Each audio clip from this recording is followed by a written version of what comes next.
त्वमीनाः पिता वसु त्वं माता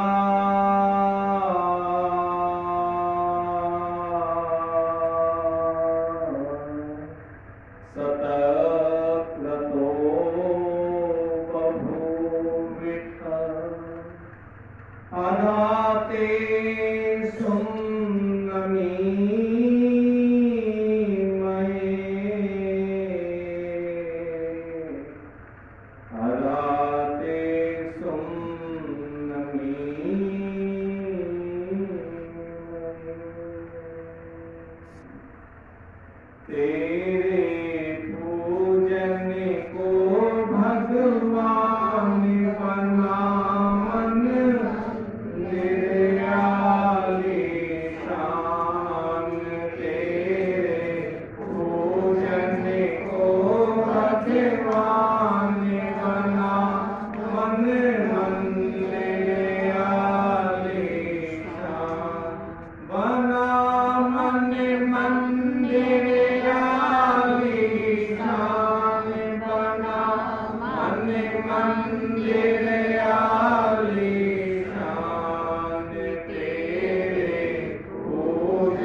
बहुत ही सुंदरतया ये दिखला रहे थे।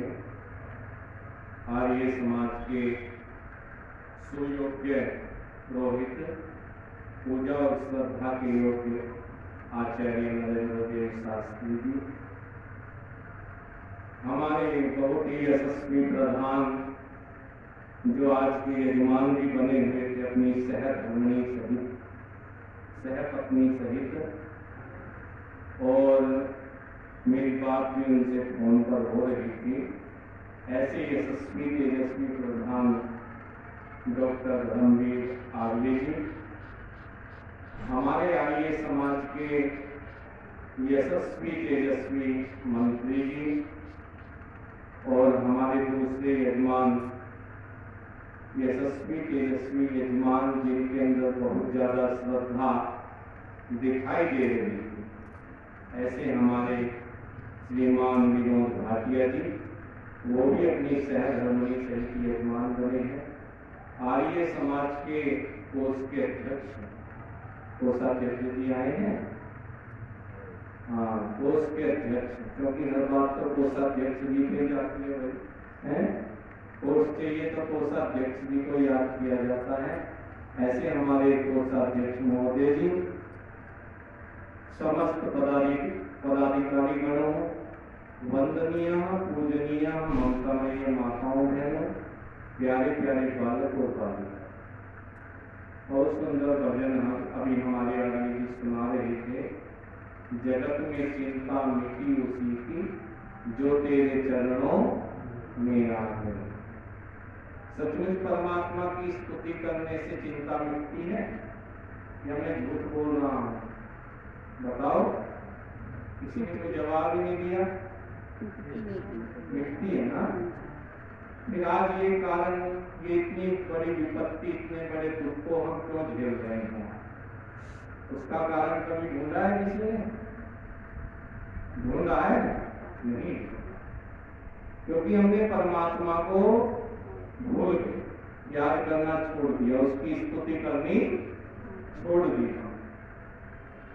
हम जानना पहचानना सब कुछ भूल गए। हमने बस ये जान लिया कि हम ही सब कुछ हैं, हमसे बड़ा और कोई भी नहीं है। ये तो कारण है। देखो, कुछ मत करो, करूंगा है, बार बार आ रहा है तुम्हारे ऊपर हावी होके, और जो तुम्हें बचा रहा है वो कौन बचा रहा है? परमपिता परमात्मा, और ये यज्ञ बचा रहा है। इससे बड़ा सैनिटाइजर कोई भी नहीं है।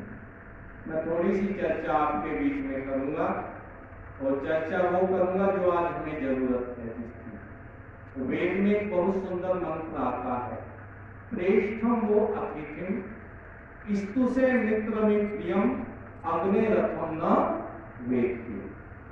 ये मंत्र कौन से वेद का है, बताएगा कोई? हमने ये तो पढ़ रखा है कि वेद सब सत्य विद्याओं का पुस्तक है। वेद का पढ़ना पढ़ाना और सुनना सुनाना सब आर्यों का परम धर्म है, ये तो हमने पढ़ रखा है। परंतु ग्रहण करना क्या परम धर्म नहीं है? ग्रहण करना भी तो परमोर धर्म है। ये सामवेद का मंत्र है। और सामवेद कौन सा कांड है? उपासना कांड। परमात्मा के समीप है। परमात्मा हमारी स्तुतियों का योग्य पात्र भी है और परमात्मा हमारा मित्र के समान हित साधक भी है, और कोई हमारी स्तुतियों का योग्य पात्र नहीं हो सकता। क्योंकि स्तु से, व्याकरण में कहा गया स्तु से उसे कहते हैं जब हम परमात्मा की स्तुति करते हैं। और मित्र में प्रियम, परमात्मा को अपना मित्र मानते हैं या परमात्मा को जानने और पहचानने की कोशिश करते हैं। पर आज हमने वो सब कुछ छोड़ दिया। आज हम बस सोचते हैं कि हम ही सब कुछ हैं। हम ये सोचने लगे कि जो कुछ किया है हमने किया है। अगर हमारे ऊपर कुछ थोड़ा सा दुख संकट आ जाए ना, तो हम क्या कहेंगे कि परमात्मा ने अच्छा नहीं किया। अगर कुछ अच्छा कार्य हो रहा है तो हम क्या कहेंगे, ये तो हमने किया है। बहुत जल्दी कहेंगे कि ये तो हमने किया है। इसीलिए परमात्मा को जानो, परमात्मा को पहचानो। परमात्मा हमारी स्तुतियों का योग्य पात्र है और परमात्मा ही हमारा मित्र के समान हित साधक है। मुझे बहुत सुंदर दृष्टांत याद आ रहा है, उदाहरण मेरे मन में बार बार वो घूम रहा है। देखो, हम परमात्मा को अपनी स्तुतियों का योग्य पात्र मानते तो हैं, जानना भी चाहते हैं, परमात्मा को पहचानना भी चाहते हैं, पर जान नहीं पाते, पहचान नहीं पाते। कैसे नहीं जान पाते? ये राजा कभी भी अपनी प्रजा को अपना मुख नहीं दिखलाया करता था। बात को बड़े ध्यान से सुनना। जब राजा कभी भी अपनी प्रजा को अपना मुख नहीं दिखलाया करता था, तो प्रजा ने मन में विचार किया कि हमारे राजा हमें अपना मुख क्यों नहीं दिखला? ऐसी हमसे क्या गलती हो गई है, क्या त्रुटि हो गई है जो हमारे राजा हमें अपना मुख नहीं दिखला? ध्यान मेरी तरफ रखना। जब तक वक्ता और श्रोता के नैन ना मिले ना आपस में, ना तो वक्ता को बोलने में आनंद आता, ना श्रोता को सुनने में आनंद आता। तो प्रजा ने मन में विचार किया। जब बार बार मन में विचार किया तो उन्होंने राजा के मंत्री जी से प्रार्थना की। मंत्री जी से जब बार बार प्रार्थना हुई तो मंत्री जी ने सोचा, जब प्रजा अपने राजा को देखने के लिए इतनी लालायित है, इतनी उत्सुक है, तो मैं एक बार इनकी अर्जी, इनकी फरियाद राजा तक पहुंचा देता। तो प्रजा ने मंत्री जी से प्रार्थना की और मंत्री जी ने राजा से प्रार्थना की। जब राजा से बार बार प्रार्थना हुई तो राजा ने प्रार्थना को स्वीकार कर लिया। प्रार्थना को स्वीकार तो कर दिया राजा ने और कह दिया, ठीक है, अगर मेरी प्रजा मुझे देखने के लिए इतनी लालायित है, इतनी उत्सुक है, तो मैं उन्हें अपने दर्शन जरूर दूंगा।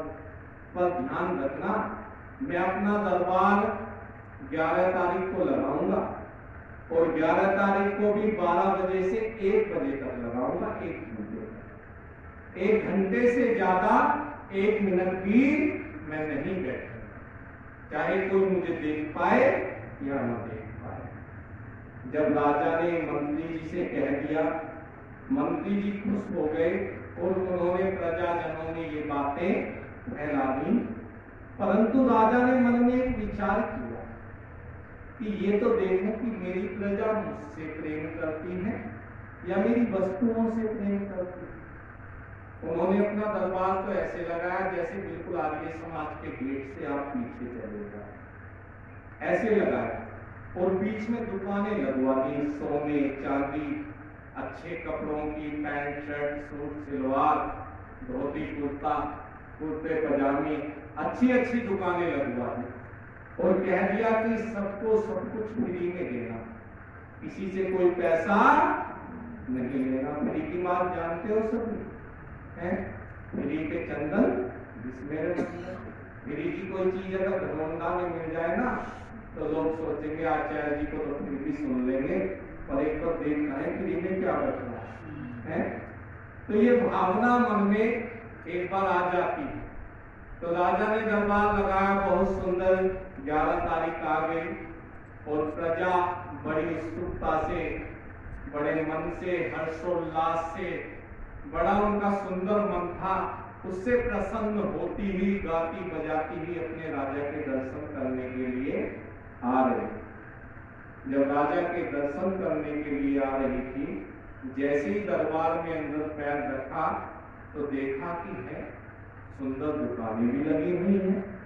अरे क्या बात है, आज तो बहुत सुंदर मेला लगा हुआ है, राजा ने बहुत सुंदर दरबार लगाया है, क्या बात है, आनंद आ रहा है पूरा है। मनुष्य चमक धमक को देखकर उसकी तरफ बहुत जल्दी जाता है। आप सुंदर पार्क देख लो, उसकी तरफ जाओगे नहीं जाओगे? हाँ भाई, इस पार्क को देखते हैं।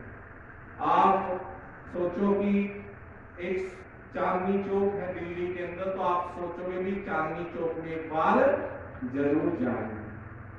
तो मनुष्य चमक धमक की तरफ बहुत जल्दी भागता, दौड़ता है। तो जब दुकानें लगी, भेटी बहुत सुंदर दरबार लगा हुआ था, तो देखा, मन ने कहा एक बार दुकानों पर भी देख लेते क्या भाव है क्या भाव नहीं।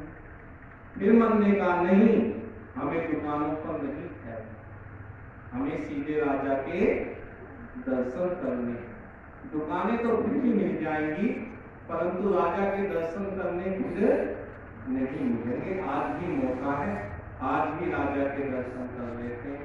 परमात्माओं, बहनों, भक्त पुरुषों, मैं निवेदन कर रहा था कि ये मन बड़ा चंचल है, ये दौड़ता रहता है, इसे रोकना बहुत ज्यादा कठिन कार्य है। ये मन कभी कहीं दौड़ता है, कभी कहीं दौड़ता है।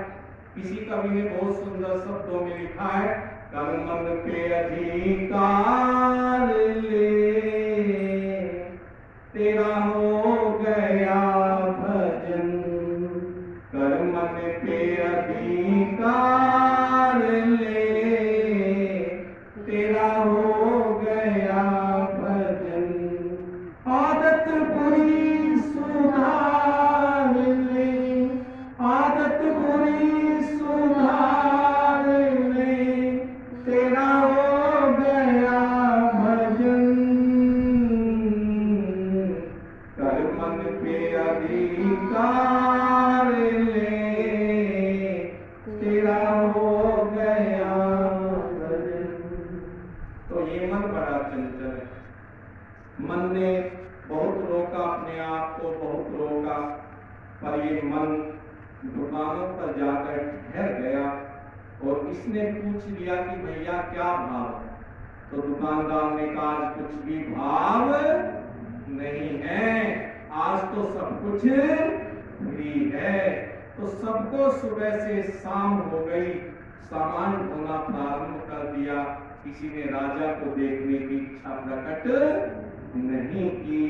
इसीलिए कवि ने बहुत सुंदर शब्दों में लिखा है, नाम तेरा है पालने हारा, कब तेरा दर्शन होगा।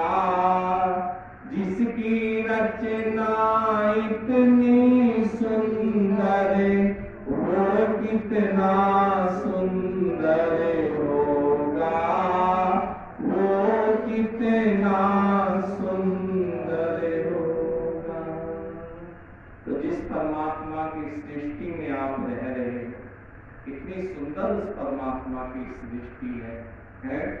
अगर एक बात बताओ आप मुझे, अगर परमात्मा खरबूजे और तरबूजे को नीचे न लगा के पेड़ पे लगा देता तो वो गिरते तो तुम्हारी नाक टूटती या नहीं है? तो परमात्मा की सृष्टि देखो, कितने सुंदर फूल हैं। सब बता रहे थे ना भी शास्त्री जी, परमात्मा प्रकृति में क्या है? सत है। क्या है प्रकृति में? सत। तो उस परमात्मा की प्रकृति को देखो कि कितनी सुंदर है, कितनी सुंदर सृष्टि है उसकी, कितना आनंद आता है देखने में, फिर भी हम उस पिता परमात्मा को याद नहीं करते। अब दुख में याद कर रहे हो तो प्रतिदिन यज्ञ चल रहा है, कहीं देखो तो आर्य समाज घरोंदा भी गली गली में यज्ञ करा रहा है, सब जगह देखो तो परमात्मा को दुख में याद कर रहे हैं, सुख में परमात्मा को भूल गए। ये सबसे बड़ी विडंबना है हमारे जीवन की, ध्यान रखना कि हम हर समय परमात्मा को याद नहीं रखते।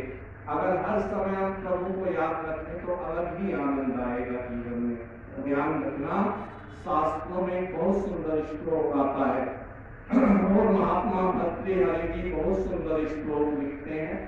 श्लोक लिखते हुए क्या कहते हैं, पापा निवारयति युज्यते निकाय गुह्यं च गुरुहति गुणान् प्रकृति करोति आपदगतं च न जहाति ददाति काले सन्मित्र लक्षणम् इदं प्रवदन्ति संता सन्मित्र लक्षणम् इदं प्रवदन्ति संता। तो हम परमात्मा को कब याद करते हैं? याद करते हैं परमात्मा कब करते हैं? आपदगतं च न जहाति ददाति काले, जब दुख और विपत्तियां हमें चारों तरफ से घेर लेती हैं तब परमात्मा को याद करते हैं। और योगीराज श्री कृष्ण भगवान भी गीता में बहुत सुंदर श्लोक लिखते हैं, और श्लोक लिखते हुए क्या कहते हैं, चतुर्विधा भजन्ते माम जनः सुकीर्तिनो अर्जुनः आर्तः जिज्ञासु सुर अर्थाति जानी च भरतर् स्मृता। योगीराज श्री कृष्ण भगवान कह रहे हैं कि संसार में 4 प्रकार के लोग परमात्मा को याद करते हैं। आर्त, सबसे पहले तो जो दुखी होता है वही परमात्मा को याद करता है। और दूसरा कहा गया जिज्ञासु, जिसके मन में कुछ जिज्ञासाएं होती हैं वो भी परमात्मा को याद करता है। और तीसरा कहा गया अर्थार्थी, जो धन चाहता है ना वह भी परमपिता परमात्मा को याद करता। और चौथा कहा गया ज्ञानी, जो बुद्धि से सोच विचार के कार्य करता है, पहचानता है कि ये सच है, ये सत्य है या ये झूठ, वह भी परमपिता परमात्मा को याद करता है। तो दुखी कैसे परमात्मा को याद करता है? कैसे याद करता है दुखी परमात्मा? जब उसकी नैया डूब रही होती है ना भवन में, आप देखोगे कि तलवार हमारे सर के ऊपर लटक रही है और पता है कि तलवार का धागा भी बड़ा कमजोर है, तो तब हम क्या कहेंगे, परमात्मा एक बार बचा दे इस तलवार से, फिर दोबारा गलती नहीं करेंगे, एक बार बचा दे किसी भी तरह। कहते हो या नहीं कहते हैं? जब दुख संकट आ जाता है तो क्या कहते हो कि परमात्मा एक बार रक्षा कर दे हमारी, फिर हम सही रहेंगे, जीवन में अच्छे कार्य करेंगे। कहते हो या नहीं कहते? तो दुखी को बता देता हूं कि दुखी कैसे परमात्मा को याद करता है। ध्यान रखना, आपका जीवन बड़ा अनमोल है। किसी कवि ने बहुत सुंदर शब्दों में लिखा था, मुझे याद आ रहा है वो वाक्य, मानव जन्म अनमोल रे से माटी में ना रोल रे, अब तो मिला है फिर न मिलेगा, कभी नहीं कभी नहीं कभी नहीं रे, अब तो मिला है फिर न मिलेगा, कभी नहीं कभी नहीं कभी नहीं रे। एक बार गाओ सभी, मानव जन्म अनमोल रे से माटी में ना रोल रे, अब तो मिला है फिर न मिलेगा, कभी नहीं कभी नहीं कभी नहीं रे, अब तो मिला है फिर न मिलेगा, कभी नहीं कभी नहीं कभी नहीं रे।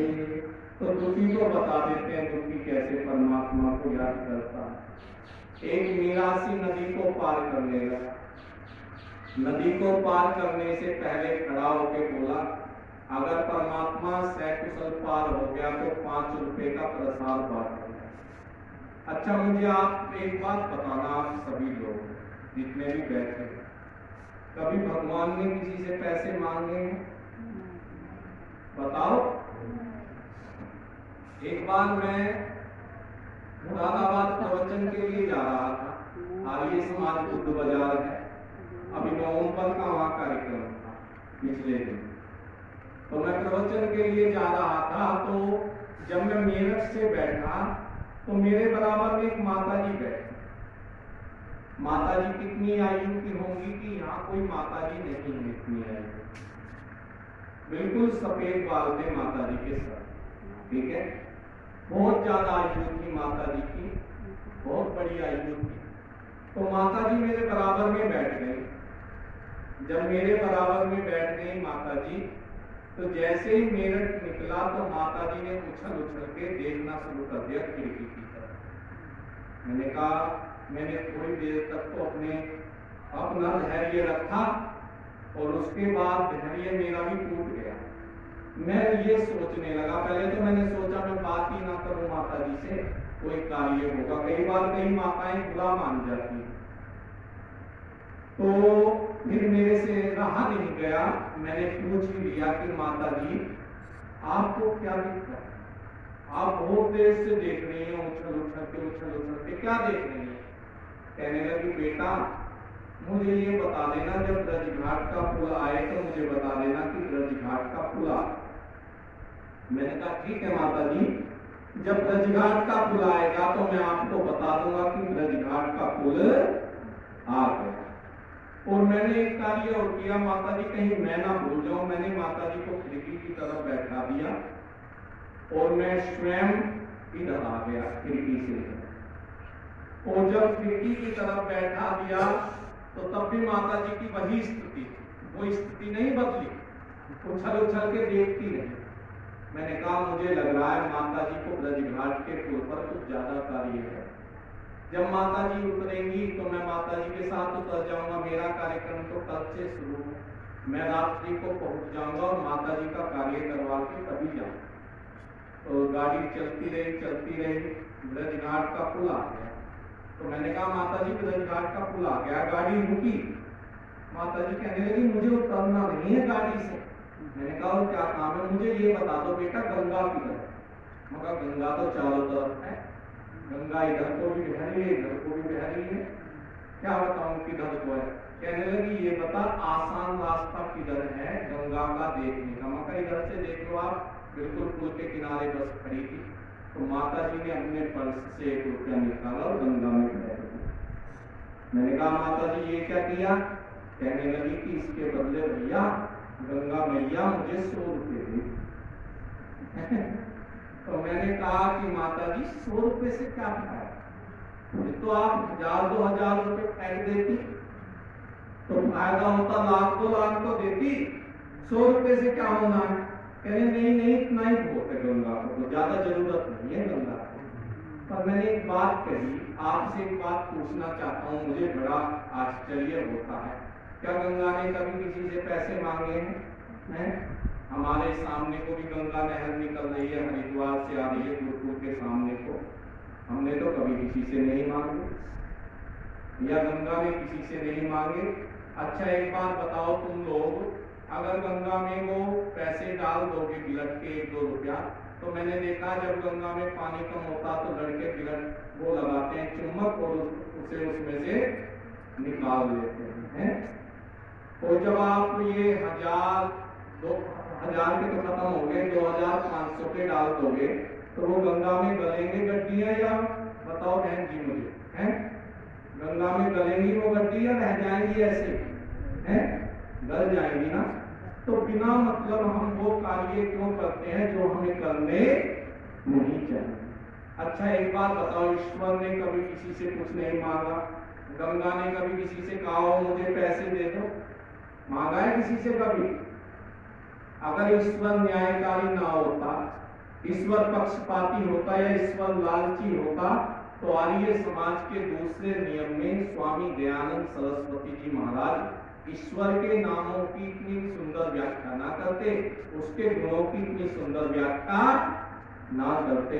पर आज हालत वो हो गई है कि हम परमात्मा को जानने की कोशिश नहीं करते और बिना मतलब की विडंबनाएं, बिना मतलब की बातें अपने जीवन में अपनाते रहते हैं और ऐसे ही बस हमारा जीवन चलता रहता है।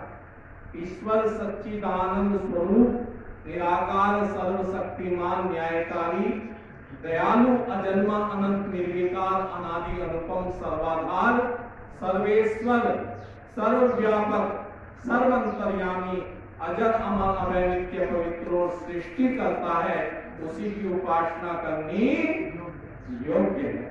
तो इसीलिए ईश्वर को किसी चीज की जरूरत नहीं है। जो कुछ जरूरत है इस मनुष्य को है।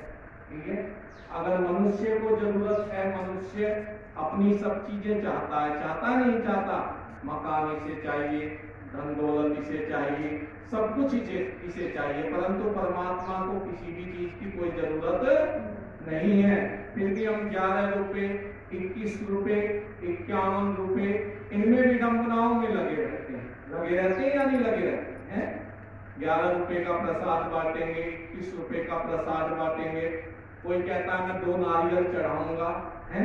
अगर ईश्वर ऐसे खुश होता तो उसे कोई न्यायकारी ना कहता, उसे कोई सर्वंतर्यामी ना कहता। अगर ईश्वर ऐसे खुश होता तो परमात्मा ना तो कभी दुखी होता है, ना कभी सुखी होता है। कोई कहता है ना जी भगवान हम पे खुश नहीं है, भगवान हम पे खुश नहीं है। ऐसी विडंबनाएं हम अपने मन में रखते हैं, तो ऐसी विडंबनाएं हमें नहीं रखनी चाहिए। अब मीरासी ने तो मन में विचार कर लिया कि परमात्मा को तो तूने लालच दे दिया, अब तू डूबेगा तो है ही नहीं। तो नदी से निकलने के लिए 2-3 गज की दूरी रह गई। नदी में ज्यादा पानी नहीं था, घुटनों तक पानी। खड़ा होके क्या बोला कि बिना मतलब 5 रुपए बेकार कर दिए, नदी में तो पानी नहीं। जब उसने ऐसे कहा तो नदी में आगे गड्ढा आ गया और गड्ढे में वो गिर गया और गर्दन तक डूब गया। कहने लगा परमात्मा मैं तो वैसे ही मजाक कर रहा था, 5 रुपए का प्रसाद तो पक्का है। तो इसीलिए ये विडंबनाएं हम अपने जीवन में रखते हैं। ध्यान रखो, परमात्मा से प्रार्थना किया करो, हे प्रभु हमें आनंद दो जीवन में, सुख दो हमें जीवन में। ठीक है, तूफानों में घिरे पथिक प्रभु तुम ही एक सहारा हो। तूफानों में घिरे पथिक प्रभु तुम ही एक सहारा हो। डगमग डगमग नैया डोले तुम ही नाथ किनारा हो। डगमग डगमग नैया डोले तुम ही नाथ किनारा हो। तुम केवट हो इस नैया के, तुम केवट हो इस नैया के, और तुम ही पतवार हो। श्रद्धा रूपी भेंट हमारी मंगलमय स्वीकार हो, मंगलमय स्वीकार हो। तो इसलिए वो कार्य मत किया करो कि दुखमय सुमिरन सब करें, सुखमय करें ना कोई। अगर सुखमय सुमिरन करें तो दुख काहे को है? सुख दुख तो आना है, परंतु जब हर समय परमात्मा को याद रखोगे तो जीवन में आनंद ही आता रहेगा। आनंद की प्राप्ति चाहते हो तो परमात्मा को याद रखो। अच्छा, परमात्मा सर्वंतर्यामी है, ये आर्य समाज के दूसरे नियम में भी कहा जा रहा है और वेदों में भी कहा गया है कि परमात्मा सर्वव्यापक है। सब लोग जानते हैं, पर इधर-उधर भटकते क्यों? सत्यार्थ प्रकाश के प्रथम समुल्लास में स्वामी दयानंद सरस्वती जी महाराज लिखते हैं, उपस्थितम परित्यज्य अनुपस्थितम याचक इति बाधित न्याय। ठीक है, आपसे कोई कहे भोजन की थाली आपके सामने रखी हुई है और उस भोजन की थाली को छोड़ के आप इधर उधर घूमने लगो तो आपको भोजन प्राप्त होगा? बताओ, होगा क्या?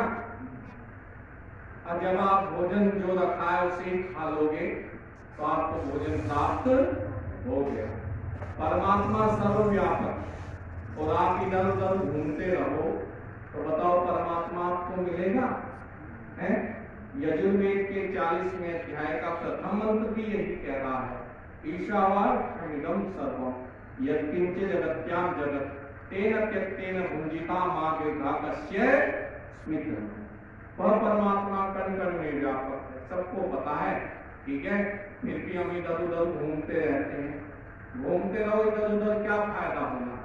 स्वामी श्रद्धानंद की तरह आपको भी तभी ज्ञान होगा जब आप किसी महापुरुष के दर्शन करोगे, जिज्ञासु बनकर आप अपने जीवन को व्यतीत करोगे। ये नहीं कि बिना जिज्ञासा के सब कुछ मिल जाएगा, बिना जिज्ञासा के जीवन में कुछ भी नहीं मिलता। इसलिए ईश भक्ति में मन को लगाया करें, इस भक्ति में, इस भक्ति में मन को लगाया करें, इस भक्ति में, इस भक्ति में मन को लगाया करो। मन है चंचल बड़ा काबू पाता नहीं, दास इसको तू जब तक बनाता नहीं। मन है चंचल बड़ा काबू आता नहीं, दास इसको तू जब तक बनाता